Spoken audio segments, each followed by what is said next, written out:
kind of say no a little bit more. And unfaithful relationships and that kind of thing.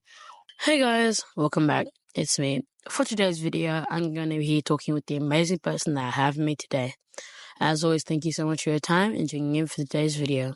Hey, what's your name? Brendan. Do you ever highlight all the day, all the week? Oh, let's go the weekend so far. My football team won, and they haven't been very good the last few years. And so I went to Magic Round and got to see a whole lot of teams play over the weekend, and that was quite a bit of fun. What's an ick that you've experienced that made you reflect on your own standards or personal relationships? Ick on a date or at work? Anything that you would like to say? Sure. I guess an ick these days is I feel like generationally everything's changing and people's respect is going downhill, I guess. It's hard to point out one ick because I think it's just, I feel like people are changing a little bit for the worse in the last sort of 10 to 15 years. Your job, but is it who you are or just what you do?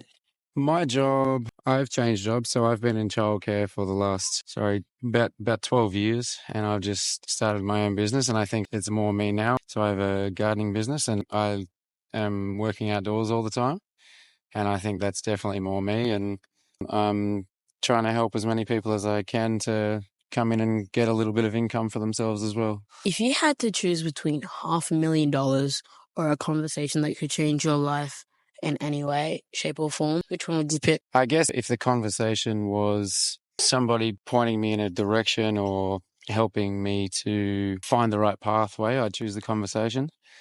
These days, a lot of things change day to day, and it's very hard to find out exactly what you want to do and where you want to be. Who pays for the first date, and what does your answer shape your beliefs about relationships? I think the male should pay for the first date. I don't have any problems with women wanting to go half and half kind of thing, but I think older generations, were a bit better in the way everything ran and the way everybody acted. I think these days there's too much hype around who should pay for what, and the expectations have changed a lot these days. I think males should pay for the first date. It just depends on what both people want. Myself personally, if I'm talking to somebody or dating somebody, I'm only dating that person and talking to that person. Whereas it seems these days quite a lot of people don't have a problem with dating multiple people at the same time. So I think if it's definitely one-on-one for each person, nobody's seeing anybody else, I think the male should be paying for that first date. What shapes your beliefs about the male being the one to pay on the first date? I don't know, to be honest. I guess I just feel like males should take charge in that kind of area. I think a male's goal for life, if they want kids, if they want a family and everything, should be to support them in every way possible. If it's down the track and you're in a long-term relationship, you get married, all that sort of thing, your partner, your wife, I'm more than happy for them to pay for whatever they want. But I think when you're meeting someone and when you're learning about somebody, I think the guy should be the one to be paying for dates and everything like that. What's something popular that you don't connect with at all, and what does that reveal about you? Oh, something popular these days is people lack commitment these days, and that's not something I've liked. It's not something I'm okay with, and I don't like that change in the last few generations. And why don't you? I just don't. I think it's helping the world go in the wrong direction. People, especially in relationships, they just don't commit to each other anymore, and I understand that plenty of people have been hurt over time in different ways. But relationships and families and everything, they're not going to get better if people don't put in that effort. And marriage these days, I think it's something like 60% of marriages don't work anymore because I think that shows that people lack the commitment again. If your life were a film, what would be the title for today, and how would you want it to end? My life were a film. What would be the title for today?